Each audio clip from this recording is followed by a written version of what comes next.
स्वागत है आपका कई साल तक क्लासेस में। तो आज हम स्टार्ट करेंगे द लिविंग वर्ल्ड, ठीक है ना, जिसमें हम लोग जीवों के वृद्धि के बारे में पढ़ेंगे, किस प्रकार से वृद्धि होता है और इसमें क्या बोलते हैं रिप्रोडक्शन कैसा होता है कुछ जीवों में ना, डिटेल में हम आगे पढ़ेंगे ना। उसके बाद क्या किस प्रकार से एक जीव को दूसरे जीव के साथ डिस्क्राइब किया गया है ना, जैसे हम लोग टेक्सोनॉमिकल एक्ट्स पढ़ेंगे, वर्गीय सहायता साधन, किस प्रकार से हम लोग जीवों को वर्गीकृत कर सकते हैं। इसमें क्या बोलते हैं हाइड्रोजन सीट पढ़ेंगे ना, म्यूजियम भी पढ़ेंगे और की और फ्लोरा और कैटलॉग और मिनिमल और मोनोग्राफ ना। तो ये सब क्वेश्चन बनते हैं यहाँ से ना। और उसके बाद जिस चैप्टर हम लोग को एडवांटेज रहेगा, एडवांटेज ये रहेगा कि हम लोग जो एनिमल किंगडम पढ़े थे तो वहाँ पे टेक्सोनॉमिकल कैटेगरी पढ़ेंगे, वर्गीय संवर्ग, जिसमें kingdom, final, class, order, family, genus species पढ़े थे। तो यहाँ पे ना उनके बारे में बहुत डिटेल्स होंगे ना, किस प्रकार से डिटेल में। जैसे मान लें कुत्ता है, बिल्ली है और शेर है, तो इन तीनों को अगर डिस्क्राइब करना है तो कहाँ तक प्रॉपर्टीज बिल्ली के और शेर के समान होते हैं, कहाँ तक प्रॉपर्टीज कुत्ते, बिल्ली और शेर तीनों के समान होते हैं और कहाँ पर प्रॉपर्टीज डिफरेंट होते हैं ना। तो इसी चैप्टर में हम देखेंगे। आप लोग ना किसी भी जीव का जो ऑब्लिक कैटेगरी बहुत आसानी से लिख सकते हैं, इसको पढ़ने के बाद ना। तो देखें स्टार्ट करते हैं the living world. The living world में सबसे पहला केस क्या है कि जितने भी जीव होते हैं, चाहे वो एक कोर्स की हो चाहे वो बहुत कोर्स ना, उनमें हजारों मेटाबॉलिक क्रियाएं, हजारों उपापचयी क्रियाएं एक साथ चलते हैं ना। पहला वर्ड है। और जो जीवों की संख्या और तथा उनके भार में जो वृद्धि होती है, ये दोनों द्वियुग्मी लक्षण ट्विन्स कैरेक्टर है ना। जीवों की संख्या तथा उनके भार में वृद्धि दोनों क्या कहलाते हैं, द्वियुग्मी लक्षण ट्विन्स कैरेक्टर ना। उसके बाद क्या है, उसके बाद बोर्ड पे है कि कोई भी जीव चाहे एक कोर्स की हो चाहे बहु कोर्स की हो ना, इन सभी में जो वृद्धि होता है वो किसके द्वारा होता है, उस गांव के विभाजन सेल डिवीजन द्वारा, चाहे जो एक कोर्स की हो चाहे बहु कोर्स की। सेल डिवीजन एक चैप्टर है, बहुत डिटेल में हम लोग पढ़ेंगे, चैप्टर है पूरा ना, उससे हम लोग पढ़ेंगे कि कोशिकाएं किस प्रकार से विभाजन होते हैं ना। उसके बाद क्या इन lower organism like east and hydra, east of hydra में जो रिप्रोडक्शन होता है किसके द्वारा होता है, बड़ी इंपॉर्टेंट बड़ी बड़ी मतलब होता है मुकुलन, बड़ी मतलब। तो आप लोग शायद हाइड्रा देखे हुए ना, घबराए डिजिटल बोर्ड आएगा तो भी दिखाएंगे आप लोग को ना, देख कर। और वैसे भी हम चाहेंगे कि डिजिटल बोर्ड आप लोग देखें, अब हम चाहेंगे कि आप लोग सेलेक्ट ना इसी पर। तो जैसे मान लीजिए हाइड्रा, मान लीजिए अब हाइड्रा में आप लोग देखते हुए ऐसे बगल से ये मान लीजिए जो फिंगर है बड़ा, ये बर्ड्स बोले तो कली ना, तो ये क्या पैरेंट है हाइड्रा का, और यहाँ पे बर्ड्स मिले हुए हैं। तो ये बर्ड्स क्या करते हैं ना, प्रारंभिक अवस्था में पोषण से प्राप्त करते हैं पेरेंट से, परंतु जब ये विकसित हो जाते हैं तो ये पेरेंट को छोड़ के अलग हो जाते हैं, तो नए हाइड्रा के रूप में जन्म ना। तो हाइड्रा और ईस्ट जो जन्म होता है वो किसके द्वारा होता है, बरीन। उसके बाद क्या प्लेनेरिया, हम लोग प्लेनेरिया के बारे में पढ़े, यही सब एडवांटेज है हम लोग पढ़ेंगे। प्लेनेरिया फ्लाइट बात ना, इसमें हम लोग पढ़ेंगे कि 7 प्रकार का जनरेशन पावर बहुत ज्यादा पाया ना प्लेनेरिया। उसके बाद फंजाई, फिलामेंटस तंतुमय सहवाल, यूरो3 पर एक्सपायर गए होते हैं, एलगी आएगा वो हम पढ़ेंगे। प्रोटोनियम ऑफ मासेज, मासेज का प्रोटोनियम ये ब्रैंकाइट है ना। इसमें इनके जो फिलामेंट होते हैं, तंतु होते हैं, वो किसके द्वारा जन्म करते हैं, बाय फ्रेगमेंटेशन, विखंडन। विखंडन मतलब होता है टूटना ना। तो क्या बोलते हैं टूटना मतलब विखंडन होता है। तो फंजाई, फिलामेंटस और प्रोटोनियम ऑफ मासेज में जो जन्म होता है वो किसके द्वारा होता है, बाय फ्रेगमेंटेशन, बोलो विखंडन ना। उसके बाद क्या है कुछ यूनिक ऑर्गेनिज्म जैसे बैक्टीरिया, बैक्टीरिया एक कोर्स के सेवा अमीबा तो हम पढ़ चुके हैं ना। इनके लिए जो जन्म का शब्द होता है वो पर्यायवाची, पर्यायवाची बोले तो साइनोनिमस, पर्यायवाची बोले साइनोनिमस। इसका अर्थ होता है इंक्रीज इन सेल नंबर, कोशिकाओं की संख्या में वृद्धि या उनके हार में ना, साइनोनिमस। उसके बाद कुछ ऐसे जीव होते हैं जो रिप्रोडक्शन नहीं करते, जैसे म्यूल्स, म्यूल आप लोग जान रहे हैं, अच्छा स्टेराइल वर्कर भी मधुमक्खी है, कारदार मधुमक्खी, स्टेराइल मतलब बांझ ना, इनफर्टाइल ह्यूमन कपल्स, बांझ मानव जोड़े एक्सेट्रा, ये क्या करते हैं, रिप्रोडक्शन नहीं करते ना। उसके बाद क्या, तो ये था general assets the living world ना। इसके बाद हम देखेंगे diversity in the living world ना। जीव जगत में विविधताएं हैं, जीव जगत में विविधताएं हैं।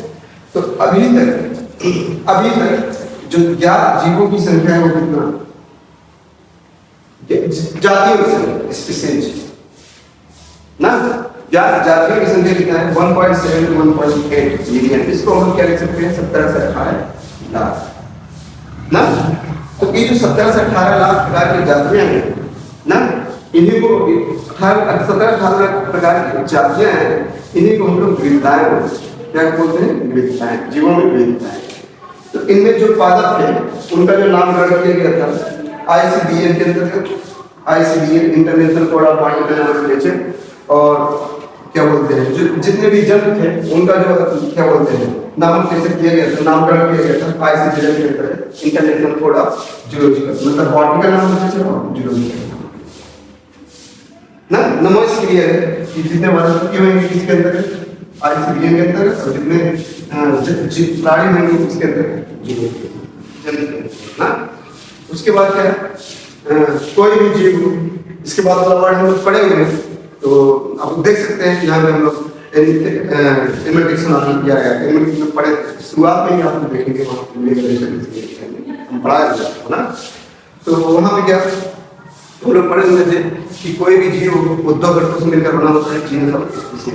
पहला जीनस नाम होता है, दूसरा स्पीशीज नाम। तो जो जीनस नाम होता है तो उसका पहला अक्षर कैपिटल, जो स्पीशीज के सारे अक्षर क्या स्मॉल लेटर है ना। उसके बाद क्या, बायनॉमियल थ्योरम कैरोलस लीनियस ने दिया था, उनकी 2 पुस्तक भी थी, सिस्टेमा न्यूसिया और स्पीशीज प्लांटेरम ना। और उसके बाद क्या कि जितने भी जब जीव वैज्ञानिक नाम होते हैं, बायोलॉजिकल नामकरण होते हैं, उनमें वो लैटिन वर्ड होता है, किसमें, लैटिन भाषा में, जबकि उन्हें लिखा किस भाषा में जाता है, इटालियन। इटालियन मतलब होता है तिरछा। तो ये वर्ड वहाँ पे लिखा, तो उनको लिखने की आवश्यकता है। उसके बाद स्पीशीज वर्गीकरण की सबसे छोटी इकाई है ना, जिसको डिस्क्राइब किसने किया था, कैरोलस ना। तो अगला हम लोग देखेंगे वही टेक्सोनॉमिक कैटेगरी। तो बारी बारी करके स्पीशीज के बारे में पढ़ेंगे, जीनस के बारे में पढ़ेंगे, एक करके ना सब के बारे में पढ़ेंगे। तो उसमें क्या है कि जो हम लोग पढ़े थे वो तो पढ़ेंगे, यहाँ पे हम लोग डिफरेंट टाइप से सभी को डिस्क्राइब करेंगे। आप लोग देखिए, टेक्सोनॉमिक कैटेगरी बोले तो वर्ग की संवर्ग। तो किसी भी जीव के लिए मुख्य रूप से कुल 7 वर्ग की संवर्ग होते हैं, kingdom, phylum, class, order, family, genus, species. अगर प्लांट की बात करता है तो फाइलम के स्थान पर किसका यूज किया जाता है, डिवीजन का ना। इसके बारे में हम लोग एनिमल किंगडम में पढ़े हुए हैं ना। तो जो टेक्सोनॉमिक कैटेगरी होता है, किसी भी जीव के वर्गीकरण के लिए टेक्सोनॉमिक कैटेगरी का यूज होना अनिवार्य है, निश्चित है। किसी भी जीव का वर्गीकरण अगर कर रहे हैं तो इसका उपयोग होना निश्चित है ना। और किसी भी जीव के जो टेक्सोनॉमिक कैटेगरी को लिखा जाता है, या तो फिर असेंडिंग ऑर्डर में लिखा जाता है या फिर डिसेंडिंग ऑर्डर में। असेंडिंग बोले तो आरोही, डिसेंडिंग बोले तो अवरोही ना। तो असेंडिंग और descending order of taxonomic category, taxonomic category के असेंडिंग और डिसेंडिंग ऑर्डर को क्या कहा जाता है, हायरार्की, टेक्सोनॉमिकल हायरार्की। इसको बोलते हैं वर्ग की पदानुक्रम, जो ना किसी वर्ग को रिप्रेजेंट करता है। किसको रिप्रेजेंट करता है, किसी वर्ग को ना। उसके बाद क्या, एक और टर्म है एनिमल और plant group include in categories. Animal और plant group include in categories are called taxon ना। तो कैटेगरीज में सम्मिलित पादप ग्रुप या जंतु ग्रुप क्या कहलाते हैं, टेक्सान कहलाते हैं। Taxon word was given bye Adolf mayor. आप वर्ड लिख लीजिएगा, taxon word was given bye Adolf mayor. अगला है सिस्टमैटिक। सिस्टमैटिक टर्म किसने दिया था, लिनियस ने। सिस्टमैटिक का टर्म किसने दिया था, लिनियस ने। तो सिस्टमैटिक कहते किसे ना, जीवों की विविधता तथा उनके तुलनात्मक एवं उद्विकासीय संबंध, एवोल्यूशनरी रिलेशनशिप क्या कहलाता है, सिस्टमैटिक कहलाता है ना। सिस्टमैटिक टर्म किसने दिया था, लिनियस ने। सिस्टमैटिक के अंतर्गत पादपों के एक्सटर्नल मॉर्फोलॉजिकल कैरेक्टर के बारे में अध्ययन किया जाता है पादपों के बाह्य आकार की लक्षण के बारे में अध्ययन किया जाता है, जैसे example root, stem, leave and flower ना। उसके बाद एक है new systematic. New systematic word was given by Julius Huxley. तो जूलियस हक्सले ने बताया था कि न्यू सिस्टमैटिक के अंतर्गत किसी भी पादप के इंटरनल और एक्सटर्नल मॉर्फोलॉजिकल कैरेक्टर के बारे में भी अध्ययन कर सकते हैं ना। तो आए यहाँ पे अब टेक्सोनॉमिक कैटेगरी में। अब इन species, genus, family, order, class, phylum और किंगडम को बारी बारी करके देखना है। तो स्पीशीज के बारे में हम लोग मैक्सिमम चीजें जानते हैं कि स्पीशीज वर्गीकरण की सबसे छोटी इकाई होती है, जबकि किंगडम वर्गीकरण की सबसे बड़ी इकाई होती है।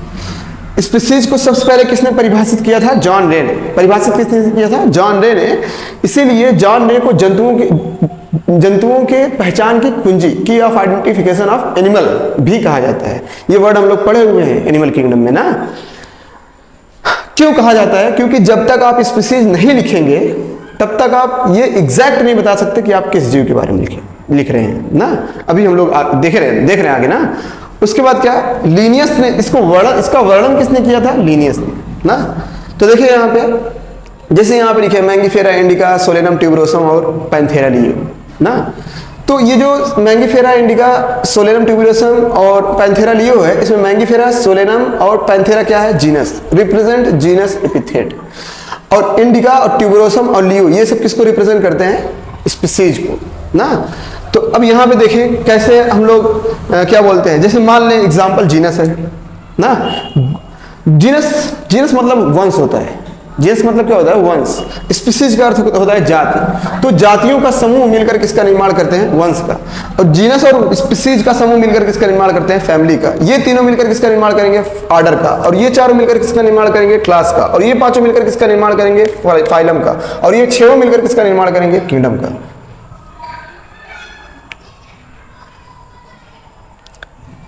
ये डिसेंडिंग टू असेंडिंग जा रहे हैं हम लोग ना। ये जैसे जैसे हम लोग किंगडम से स्पीशीज तरफ आते हैं, जो कैरेक्टर होता है वो मैच्योर होने लगता है। मैच्योर मतलब मिलने लगता है ना। तो देखिए जैसे एग्जांपल लिखे हैं जीनस में कि पोटैटो, टोमेटो, ब्रिंजल और मकोई। ब्रिंजल को और क्या बोलते हैं? एग प्लांट ना। वर्ड देखिएगा, different species but same genus ना। कहने का अर्थ आलू, टमाटर, ब्रिंजल मतलब बैगन और मकोई के जो जीनस नाम होते हैं वो समान होते हैं, एक ही वंश के होते हैं ये चारों। कौन से वंश के? सोलेनम के। परंतु इन सब के स्पीशीज क्या होते हैं? डिफरेंट होते हैं। जैसे कहने का अर्थ क्या? अगर यहां तक हम लिख दिए इन चारों के बारे में, यहां से लेके यहां तक लिख दिए हम। अब स्पीशीज अगर हम ना लिखें तो आप ये क्लियर नहीं कर सकते कि पोटैटो है, टोमेटो है, कि ब्रिंजल है, मकोई है। समझ आ रहा है ना। तो देखिए यहाँ पे, तो जैसे जीनस पोटैटो है, जीनस क्या? सोलेनम। स्पीशीज क्या? ट्यूबरोसम। टोमेटो है, जीनस क्या? सोलेनम। लाइकोपर्सिकम स्पीशीज ना। उसके बाद ब्रिंजल है, सोलेनम मेलोंजिनम। उसके बाद मकोई है, सोलेनम नाइग्रम ना। तो देखिए सबका जीनस क्या है? जीनस सेम है, जीनस सबका सेम है। Solanum tuberosum, Solanum lycopersicum, Solanum melongena और सोलेनम नाइग्रम। परंतु स्पीशीज देखें सारे क्या हैं? भिन्न ना। तो आप जीनस लिख के किसी भी एक जीव का अध्ययन नहीं कर सकते जब तक आप स्पीशीज लिख रहे हैं। किसी यूनिक ऑर्गेनिज्म का अध्ययन नहीं कर सकते ना। जैसे वही उसी प्रकार देखें, लायन है, ल्यूपार्ड है और टाइगर है। तो लायन, ल्यूपार्ड और टाइगर के जो स्पीशीज होते हैं वो डिफरेंट होते हैं, परंतु जीनस देखें सेम। पैंथेरा, सबके नाम के पहले पैंथेरा वर्ड का यूज होएगा। अगर बताएं यहां से यहां तक आप लिख दिए, हम शायद आपको एनिमल किंगडम में पढ़ाए भी हैं। यहाँ पे किंगडम क्या होगा? Animalia, phylum chordata, class mammals, order Carnivora, family क्या बोलते हैं? फेरिडी, जीनस पैंथेरा। आप जैसे यहाँ पे पैंथेरा लिखेंगे आपके दिमाग में आएंगे कि भाई पैंथेरा तीन ठो होते हैं, लियो, पार्डस और टाइग्रिस। अब ये वर्ड का उपयोग यहाँ पे नहीं किया गया स्पीशीज के स्थान पे। तो क्या आप बता सकते हैं क्या यार वो लायन के बारे में था कि ल्यूपार्ड के बारे में था कि टाइगर में था बारे में था? नहीं बता सकते ना। और जैसे आप यहाँ पे लियो लिखेंगे, जैसे यहाँ पे लियो लिखेंगे ना, ऐसे एक चीज क्लियर हो जाता है कि भाई ये लायन के बारे में। पार्डस लिखेंगे तो ल्यूपार्ड, टाइग्रिस लिखेंगे तो टाइगर। तो Panthera leo, Panthera pardus, Panthera Tigris ना। अब देखें अगला केस किसका होएगा? फैमिली का। अगला देखें फैमिली। फैमिली जो होता है वो जीनस और स्पीशीज की तुलना में कम समानता प्रदर्शित करता है ना। और फैमिली के जो वर्गीकरण का आधार होता है वो पौधों के कायिक तथा जननिक गुण होते हैं ना। तो फैमिली का जो वर्गीकरण का आधार होता है वो क्या? Vegetative and reproductive.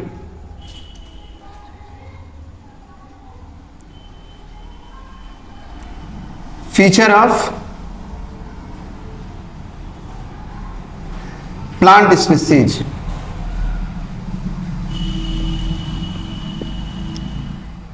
तो फैमिली के जो वर्गीकरण का आधार होता है वो पौधों के कायिक तथा जननिक गुण होते हैं ना। अब देखें जैसे 3 डिफरेंट जीनस, 3 विभिन्न प्रकार के जीनस, जैसे सोलेनम, पिटूनिया और धतूरा। तीनों के तीनों वंश कौन है? अलग अलग है, परंतु इन तीनों की फैमिली क्या होती है? सेम होती है ना। उसी प्रकार क्या टाइगर, लायन और ल्यूपार्ड सेम जीनस के हैं ना। Tiger, lion, leopard same genus के हैं। अब बताएं कैट का जो जूलॉजिकल नाम है वो फेलिस डोमेस्टिका, फेलिस डोमेस्टिका। परंतु कैट, टाइगर, लायन और ल्यूपार्ड को, ये पैंथेरा जीनस, ये फेलिस जीनस को एक ही फैमिली में रखा गया, जिसे कौन सी फैमिली बोलते हैं? Felidae family. कौन सी फैमिली? फेलिडी। इसी प्रकार कुत्ते मतलब डॉग को कौन सी फैमिली में रखा गया है? Canidae family. डॉग को हम लोग जानते हैं कैनिस फैमिलियरिस, इसका जूलॉजिकल नाम ना। उसके बाद क्या आर्डर देखें। अब जो आर्डर होएगा वो स्पीसीज, जीनस और फैमिली की तुलना में कम समानता प्रदर्शित करेगा ना। तो जैसे मान लें आर्डर क्या, प्लांट फैमिली जैसे कॉन्वोलुलेसी और सोलनेसी को किस आर्डर में रखा गया है? पॉलीमोनियल्स में। किस आर्डर में रखा गया है? पॉलीमोनियल्स में। अब देखिए यहाँ पे कैट, टाइगर, लायन, ल्यूपार्ड की फैमिली अलग एक थी और डॉग की फैमिली एक थी, परंतु कैनिडी और फेलिडी और कैनिडी फैमिली क्यों एक ही साथ एक ही आर्डर में रखा गया है? कौन से आर्डर में? कार्निवोरा आर्डर में ना। तो फैमिली डिफरेंट है परंतु आर्डर क्या है? सेम है, आर्डर कार्निवोरा। उसी प्रकार अगला क्या? क्लास ना। तो क्लास में जैसे आर्डर प्राइमेट में कौन आएगा? मंकी, गिब्बन, गोरिल्ला, और हम लोग भी आते हैं ना आर्डर प्राइमेट में। उसी प्रकार आर्डर कार्निवोरा में हम लोग जानते हैं कैनिडी और फेलिडी फैमिली आते हैं। तो आर्डर कार्निवोरा तथा आर्डर प्राइमेट को किस क्लास में रखा गया है? मैमल्स में ना। अब उसके बाद क्या? क्लास के बाद क्या आता है? फाइलम। तो क्लास जिसमें फिशेज, एम्फीबिया, रेप्टाइल्स, एप्स और मैमल्स आते हैं, इन्हें किस फाइलम में रखा गया है? कार्डेटा फाइलम में। अब उसके बाद क्या आता है? किंगडम। तो पादपों के लिए किंगडम प्लांटी और जंतुओं के लिए किंगडम एनिमेलिया। तो अगला देखें कुछ जीवों के टेक्सोनॉमिक कैटेगरी ना, जैसे मैन के, हाउस फ्लाई के, मैंगो के और वीट के। तो जो मानव होते हैं उनका बायोलॉजिकल नाम क्या होता है? होमो सेपियंस ना। जीनस क्या होएगा? होमो, और स्पीसीज क्या होएगा? सेपियंस। तो जीनस होमो। फैमिली क्या होता है? Hominidae, order primate, class Mammalia और फाइलम कार्डेटा। ऐसे ही क्या हाउस फ्लाई मस्का डोमेस्टिका, इसका बायोलॉजिकल नाम। मस्का क्या हो जाएगा? जीनस, और स्पीसीज क्या हो जाएगा? डोमेस्टिका। फैमिली इसका क्या हो जाएगा? म्यूसिडी, और आर्डर क्या? डिप्टेरा, क्लास इंसेक्टा, और फाइलम क्या? आर्थ्रोपोडा ना। अगला क्या है? मैंगो, आम, मैंगीफेरा इंडिका, जीनस क्या हो जाएगा? मैंगीफेरा, फैमिली क्या हो जाएगा? एनाकार्डियेसी, आर्डर सेपिंडल्स, क्लास डाइकार्टिलिडेनी और एंजियोस्पर्मी। ये बहुत डिटेल में भी पढ़ने वाले हैं हम लोग, डाइकार्टिलिडेनी और मोनोकार्टिलिडेनी ना। वीट गेहूं, ट्राइटिकम एस्टिवम, ट्राइटिकम इसका जीनस नाम, पोएसी, पोएल्स, आर्डर, और उसके बाद मोनोकार्टिलिडेनी ना। अब जैसे मान लें अगर हमें कैट का लिखना हुआ, कैट का, तो कैट का क्या होएगा? बायोलॉजिकल नाम कैट का क्या? Felis domestica. तो फेलिस क्या हो जाएगा? जीनस नाम, डोमेस्टिका तो स्पीसीज है ना। यहाँ पे फैमिली क्या हो जाएगा? फेलिडी फैमिली ना। आर्डर क्या हो जाएगा? कार्निवोरा। क्लास क्या हो जाएगा? मैमेलिया, और फाइलम क्या हो जाएगा? कार्डेटा। अब ऐसे ही मान ले एक ठो वर्ड लिख रहे हैं, फाइलम लिख दिए कार्डेटा, क्लास लिख दिए मैमेलिया, आर्डर लिख दिए कार्निवोरा। तो अगर यहाँ तक लिख दिए कार्निवोरा तक ना, उसके बाद हम कुछ नहीं लिख रहे हैं, इसका मतलब क्या? आर्डर कार्निवोरा में कौन कौन फैमिली आते हैं? कैनिडी और फैमिली। जैसे यहाँ पे हम लोग कैनिडी लिखे, इसका मतलब हम लोग किसकी बात करने जा रहे हैं? अगला कुत्ते की बात करने जा रहे हैं ना। तो कुत्ते का जीनस क्या होता है? कैनिस ना, और बायोलॉजिकल नाम कैनिस फैमिलियरिस ना। तो क्वेश्चन आता है कॉलम फर्स्ट को कॉलम सेकंड के साथ मैच कराने को ना। बहुत बेहतरीन क्वेश्चन बनते हैं यहाँ से। तो अगला लेक्चर यहाँ पे समाप्त होता है। ये अगला लेक्चर आप लोग का जो होएगा टेक्स्ट वर्ग की सहायता साधन, वो अगले लेक्चर में देखेंगे हम लोग। चैनल को शेयर करें, सब्सक्राइब।